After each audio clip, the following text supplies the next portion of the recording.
तो guys finally आज हम बात करेंगे लुक किस्म के चैप्टर नंबर 566 के बारे में। और आज की वीडियो की शुरुआत में हम देखते हैं योवुल्हा को, जिसको किडनैप कर लिया गया था। योवुल्हा के दोनों हाथ अभी रस्सियों से बंधे होते हैं। ऑब्वियसली डैनियल भी इसके साथ होता है और ये कहती है, क्या अब भी वक्त नहीं हुआ है?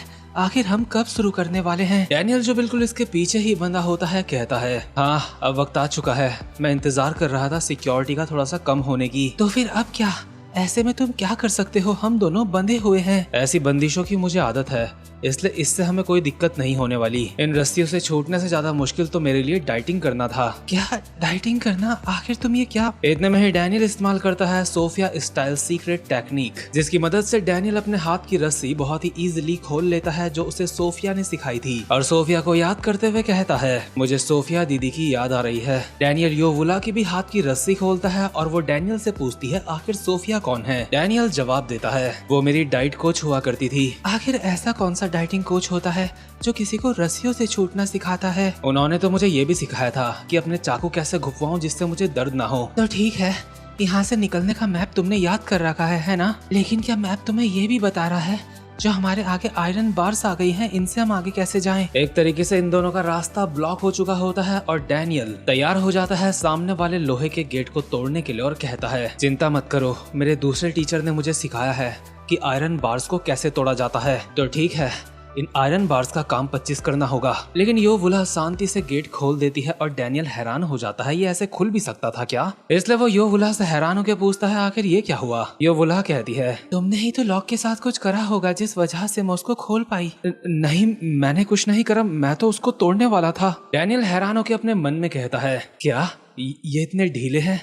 कहीं इसका मतलब ये तो नहीं कि कोई हमारी मदद करने की कोशिश कर रहा है? इसके बाद सीन शिफ्ट होता है और हम देखते हैं लाइनमैन को, जो अपने सामने देख रहा होता है जेक की उसकी तरफ चलता हुआ आ रहा है। लाइनमैन जेक से कहता है, तो तुम आ गए, आखिर तुम कहाँ थे? जेक अपने चेहरे से अपना मास्क निकालता है और कहता है, हाँ मुझे बस थोड़ा सा काम था। तू ये बता लाइनमैन, आखिर तू क्या कर रहा है? लाइनमैन अभी चाइना टाउन के कुछ लोगों की तरफ देख रहा होता है और कहता है, बड़े भाई मैं देख रहा था, ये लोग चाइना टाउन के रहने वाले हैं। इनको देख के आपको ऐसा नहीं लगता इनकी जिंदगी में कोई स्ट्रेस नहीं है और ये मजे से रह रहे हैं? और मुझे लगता है इनकी ऐसी जिंदगी का क्रेडिट जाता है डार्क क्रोकोडाइल सोसाइटी को। सच में चाइनीज लोग अपनी सोसाइटी को अपने पिता की तरह ट्रीट करते हैं। नहीं लाइनमैन, चीजें थोड़ी सी अलग हैं। क्या चीजें अलग है? इसका क्या मतलब हुआ? मेरा मतलब है जो तू देख रहा है मैं वो नहीं देख रहा हूँ। बड़े भाई मैं समझा नहीं, आप बोलना क्या चाहते हो? कुछ नहीं लाइनमैन, मेरी बातों पे ध्यान मत दे, मैं तो बस ऐसे ही बोल रहा हूँ। वैसे भी हमें डार्क क्रोकोडाइल सोसाइटी की जरूरत है और मुझे लगता है डैनियल पार्क मुझे समझेगा। दूसरी तरफ डैनियल और योवुल्हा डार्क क्रोकोडाइल फोर्ट से बाहर निकलने के रास्ते में थोड़ा सा आगे जा चुके होते हैं और डैनियल अपने सामने जो देखता है उसको देख के वो काफी हैरान होता है, क्योंकि ये जगह एक बिल्डिंग है और बिल्डिंग होने के बावजूद भी इसके अंदर काफी सारी गलियां हैं। साथ ही में यहाँ पे काफी सारे लोग भी होते हैं जो मीट वगैरह काट रहे होते हैं। इसलिए डैनियल इनको देख के कहता है, आखिर यहाँ पे इतनी सारी गलियां क्यों है और ये इतने सारे लोग यहाँ पे क्या कर रहे हैं? इतने सारे लोगों की वजह से क्या ये बिल्डिंग टूटती नहीं है? यहाँ बिल्डिंग के अंदर तो डेली लाइफ के सारे सामान भी भरे पड़े हैं। ऐसा नहीं हो सकता, क्या यहाँ पे ये सब कुछ कर सकते हैं? दरअसल होती तो ये एक बिल्डिंग है, लेकिन अंदर से ये पूरी किसी सिटी से कम नहीं होती। और यही बात डैनियल के लिए काफी ज्यादा हैरानी वाली होती है। इसके बाद डैनियल और योवुल्हा एक पतली सी गली से होते हुए आगे जा रहे होते हैं। ये गली इतनी पतली होती है कि ये दोनों पतले लोग भी इस गली से बहुत ही मुश्किल से जा पा रहे होते हैं। और योवुल्हा कहती है, ये काफी हैरानी वाली बात है,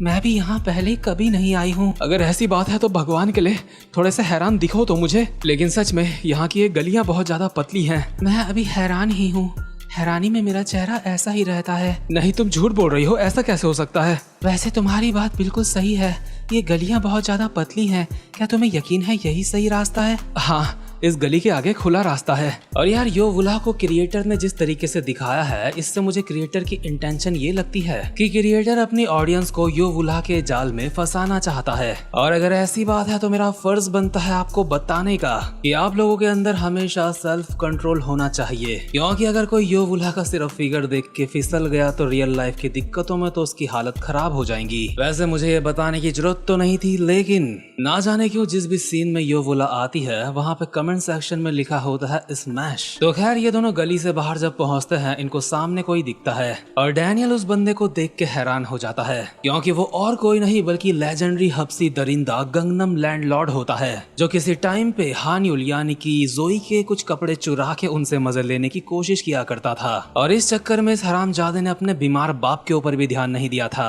इसको अभी देखते ही डैनियल के पूरे शरीर में डर पैदा हो जाता है और हब्सी दरिंदा जो अभी कुछ खा रहा होता है जब डैनियल को देखता है तो अपना खाना पीछे की तरफ कर लेता है और कहता है मैं तुम्हें ये नहीं दूंगा। डैनियल कहता है मुझे वो नहीं चाहिए, लेकिन आखिर तू यहाँ पे क्या कर रहा है? क्या तुम मुझे जानते हो? हाँ तो तुझे तो गिरफ्तार कर दिया था ना, आखिर तू जेल में क्यों नहीं है? आखिर तू है कौन और तुझे ये बात कैसे पता है? एक मिनट, तेरी आवाज तो जानी पहचानी लग रही है, कहीं कहीं तू वो सुअर ही तो नहीं है? सुअर एक तरीके से धप्पा हो चुका होता है इसलिए उसकी हालत खराब हो चुकी होती है। इतने में ही योवुल्हा कहती है क्या तुम इस इंसान को जानते हो? हाँ, एक बहुत बुरा हादसा हुआ था, तब से मैं इसको जानता हूँ। अगर ऐसी बात है तो फिर ये एक अच्छा इंसान नहीं होगा। डैनियल की नजर अभी शायद से योवुल्हा की कमर में है क्योंकि मुझे लगता है कि डैनियल सोच रहा है कि गंगनम लैंडलॉर्ड की नजर भी वही है। डैनियल योवुल्हा को कहता है हाँ, ये एक अच्छा इंसान नहीं है, दरअसल इसने जो किया था वो। इससे पहले कि डैनियल गंगनम लैंडलॉर्ड का दरिंदगी पना योवुल्हा के सामने रखता, इतने में ही गंगनम लैंडलॉर्ड बहुत ही सैड आवाज में कहता है तो ये तुम ही हो, काफी समय बाद मिल रहे हो। और डैनियल को एहसास होता है इस बंदे से वो पहली जैसी वाइब्स नहीं आ रही हैं। इसलिए इसके अगले सीन में हम देखते हैं ये लोग आराम से बैठ के बात कर रहे होते हैं। गंगनम लैंडलॉर्ड डैनियल को कुछ बताता है और डैनियल वो सुन के कहता है क्या तुम बोल रहे हो तुम यहाँ से बाहर नहीं निकल सकते क्योंकि तुम यहाँ पे फंस चुके हो? हाँ, जेल से छूटने के बाद मैं तो बस यहाँ पे ऐसे ही घूम रहा था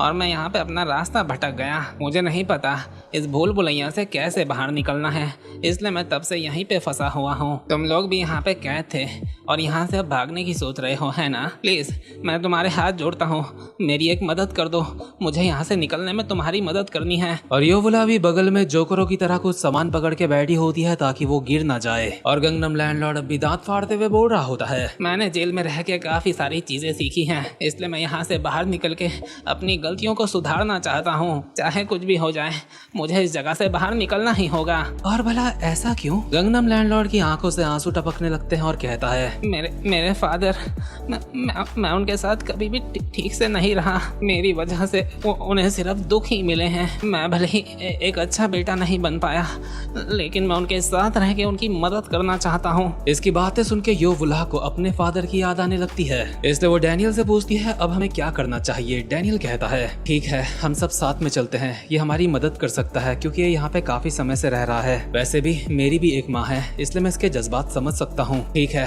हम यहाँ से सबसे शॉर्टेस्ट रूट से बाहर निकलेंगे, लेकिन सबके सब चौकन्ने रहना क्योंकि नॉर्मली यहाँ से बाहर निकलते वक्त हमें काफी सारे एग्जीक्यूटिव से फाइट करनी पड़ सकती थी, लेकिन अब हमें ये करने की जरूरत नहीं है क्योंकि मुझे यहाँ का मैप के बारे में पता है। फर्स्ट फ्लोर की सिक्योरिटी काफी ज्यादा टाइट है, इसलिए हम सेकंड फ्लोर में जाएंगे और वहाँ से नीचे जंप कर देंगे। अगर हम शॉर्टकट लेते हैं तो हमें एग्जीक्यूटिव से फाइट करने की जरूरत नहीं पड़ेगी। इसके बाद यहाँ पे सारे सीन थोड़े से ऐसे बन जाते हैं जैसे ये कोई गेम चल रहा हो। ये लोग डार्क क्रोकोडाइल फोर्ट के सीवर्स से होते हुए जा रहे होते हैं और यहाँ पे एक नोटिफिकेशन सा हमें कुछ दिखाई देता है जिसमें लिखा होता है यहाँ पे एक बहुत ही ज्यादा खतरनाक बंदा रहता है, इसलिए हमें ध्यान से रहना होगा ताकि हम उसकी नजरों में ना आए। और उस खतरनाक बंदे का नाम है सॉ मास्क, जिसके हाथ में एक चेन सॉ है और उसका लेवल है 131। और डैनियल के मैप के अकॉर्डिंग ये बंदा काफी ज्यादा खतरनाक है, इसलिए इस बंदे को अवॉइड करने के लिए डैनियल लोगों कुछ पाइप से चढ़ते हुए ऊपर से निकलते हैं। इनका अगला खतरनाक इलाका जहाँ से इन्हें गुजरना है वो है टेराकोटा वॉरियर्स जोन।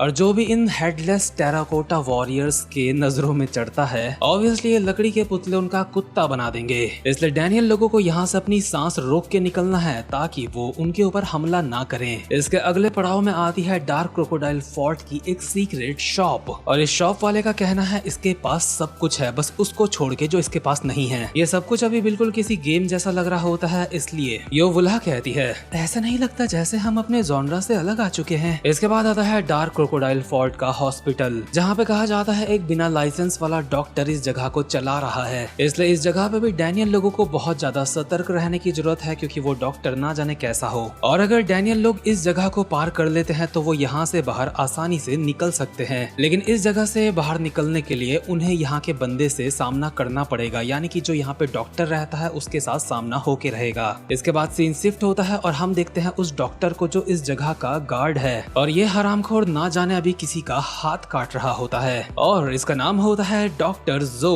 जो कि 1000 स्क्वाड का एक लीडर है। और कटम कटाई करने के बाद कहता है, तो कहाँ पे दर्द हो रहा है? क्या वो इंटरनल यूरोलॉजिकल में है या फिर कोई ऐसी जगह जहाँ पे सर्जरी करनी होगी? इसके अगले सीन में हम देखते हैं एक चमचमाती हुई जगह का सीन, जहाँ पे डार्क क्रोकोडाइल सोसाइटी का मुंह गैक वैंग बैठा होता है। टकले के दोनों हाथों में एक एक लड़की होती है और सामने से नंबर 3 का बंदा आता है। टकला उसको कहता है, जरा देखो तो यहाँ पे कौन आया है? तुझे पता है तेरा चेहरा देख के तो दारू पीने में भी मजा नहीं आता। नंबर 3 का बंदा कहता है, जैक्योन ना किसी भी पल यहाँ पे आता होगा, इसलिए अब वक्त है बिजी हो जाने का। लेकिन तू यहाँ पे लड़कियों के साथ मजे कर रहा है, तुझे सर पेचौन जो का शुक्रगुजार होना चाहिए। लेकिन इसमें हैरानी वाली बात नहीं, तुम लोगों को ऐसी चीजें नहीं आती हैं, तुम चाइनीज होते ही ऐसे हो। ये काफी दिलचस्प है, तेरा स्टाइल हमेशा टॉप लेवल का होता है। वैसे भी एक हांगकांग वाले से हम यही उम्मीद कर सकते हैं जो लोग 150 साल तक गुलामी में रहे। लेकिन वो हांगकांग वाले, क्या तुझे ये बात अजीब नहीं लगती कि तो चाइनीज भाषा में ही चाइना की बुराई कर रहा है? लेकिन जाउनरी उसके सर पे अल्कोहल डालते हुए कहता है, आजा तेरी थोड़ी सी साफ सफाई कर देता हूँ, क्योंकि तेरी स्मेल यहाँ पे मुझसे बर्दाश्त नहीं हो रही है। मुगैक जाउनरी के एक लात मार के उसको पीछे कर देता है और कहता है, साले हरामजादे, तेरी इतनी हिम्मत, आज मैं तेरा मुंह फाड़ दूंगा। और एक और पंच पड़ने वाला होता है नंबर 3 के, बट इससे पहले ही नंबर 3 ने नंबर 2 के पेट में फूटी हुई बोतल घोप दी होती है। मुगैक का खून इधर उधर बिखर रहा होता है और नंबर 3 कहता है, ये करना मुझे सच में हमेशा एक दिक्कत लगती है। तू सच में अपना ये इस तरीके का शरीर डिजर्व नहीं करता है, एक ऐसा शरीर जिसको दर्द नहीं होता। मुगैक ने कांच की बोतल अपने हाथ में ले ली होती है और उसके चेहरे में स्माइल होती है। इतने में यहाँ पे यूजे शियोन पहुँच जाता है और इन दोनों को कहता है, जैक्योन ना यहाँ जल्दी ही आने वाला है, इसलिए तुम दोनों के बीच में मुझे कोई लफड़ा नहीं चाहिए। जॉन रियो, तुम भी अब शांत हो जाओ, जैक्योन ना हमारा कुछ नहीं कर पाएगा, सब कुछ डार्क क्रोकोडाइल सोसाइटी के प्लान के हिसाब से चलेगा। और इस बार सर पेचौन जो के हाथ में इंचियोन का पोर्ट लग जाएगा। इस बार हमारे रास्ते में कोई नहीं आएगा। लेकिन इनके रास्ते में पहले ही डैनियल आ चुका है, जिसने पगले डॉक्टर के पेट में मुक्का मार के उसको पीछे कर दिया होता है। और जैसे ही डॉक्टर के दूसरा मुक्का पड़ने वाला होता है, डॉक्टर बहुत सारा विमल डैनियल के मुंह पे थूक देता है, जिस वजह से डैनियल को देखने में तकलीफ हो रही होती है। इतने में ही डॉक्टर ने यहाँ की लाइट्स भी बंद कर दी होती हैं। और डैनियल के लिए ये बात बिल्कुल भी अच्छी नहीं है, क्योंकि अब उसको नहीं पता कि उसके ऊपर कहाँ से किस तरीके का हमला हो जाएगा। इसलिए सबसे पहले डैनियल अभी जहाँ पे खड़ा होता है वहाँ से पीछे हट जाता है, ताकि वो डॉक्टर और अपने बीच में दूरी बना सके। लेकिन पीछे हटने का फायदा नहीं होता और डैनियल के अचानक से सामने से एक बहुत बड़ा कट पड़ता है। डॉक्टर डैनियल को बताता है इस तरीके का अंधेरा उसके लिए कोई ज्यादा बड़ी बात नहीं है, क्योंकि इस डार्क क्रोकोडाइल फोर्ट में ऐसा भी समय था जब यहाँ पे बहुत लंबे लंबे समय तक लाइट नहीं रहती थी, और इसीलिए ये लोगों के पास नाइट विजन गॉगल्स होते हैं। डॉक्टर जो ने अपना नाइट विजन गॉगल पहन लिया होता है और पीछे से ये एक दूसरा हथियार उठा के डैनियल के ऊपर दोबारा से हमला कर देता है। गंगनम लैंडलॉर्ड जिंदगी में बहुत अच्छा काम अभी करने की कोशिश करता है। वो यहाँ की लाइट्स खोलने की कोशिश कर रहा होता है, उस तरफ जा रहा होता है, और क्योंकि डैनियल को अंधेरे में कुछ दिखाई नहीं दे रहा होता, इसलिए वो सोचता है जिस तरफ से उसके ऊपर हमला हुआ है वो भी उस तरफ हमला कर दे। लेकिन जब वो ऐसा करता है तो डॉक्टर जो उसके हमले से काफी आसानी से बच जाता है, क्योंकि उसको सब कुछ दिखाई दे रहा है, और डैनियल के ऊपर एक और खतरनाक सा कट मार देता है। डैनियल के लगातार हमले पड़े जा रहे होते हैं और उसकी हालत खराब हुए जा रही होती है। इसलिए डैनियल अपने मन में कहता है, ठीक है, अगर मैं अपनी आंखों से नहीं देख सकता तो मुझे अपने कानों का इस्तेमाल करना चाहिए। मैं अब अपने अपोनेंट की आवाज से उसको ढूंढूंगा। आखिर वो कहाँ है, आखिर वो है कहाँ पे, आखिर मुझे कुछ भी सुनाई क्यों नहीं दे रहा है। दरअसल डॉक्टर जो अपनी जगह से हिल नहीं रहा होता है और उसके हाथ में एक बहुत बड़ी कैंची होती है जो उसने खुद बनाई है, जो डॉक्टर जो के मुताबिक किसी इंसान की हड्डियां भी बहुत ही आसानी से काट देगी। और ये कैंची उसने डैनियल की गर्दन में चला दी होती है। डॉक्टर जो अपने मन में कहता है, तेरा खेल अब खत्म होता है। बट ये कैंची चलते ही कैंची के टुकड़े टुकड़े हो जाते हैं और जो के हाथ में सिर्फ कैंची का हैंडल बच जाता है। और कैंची के टुकड़े जो उड़ के उसी की तरफ आए थे उससे उसके चेहरे में काफी कट्स भी पड़ चुके होते हैं और डैनियल बिल्कुल सही सलामत होता है। जो हैरान होके कहता है, क्या अभी अभी तूने ये क्या? डैनियल भी हैरान होके अपने मन में कहता है, आखिर वो क्या था, अभी अभी मैंने वो कैसे करा?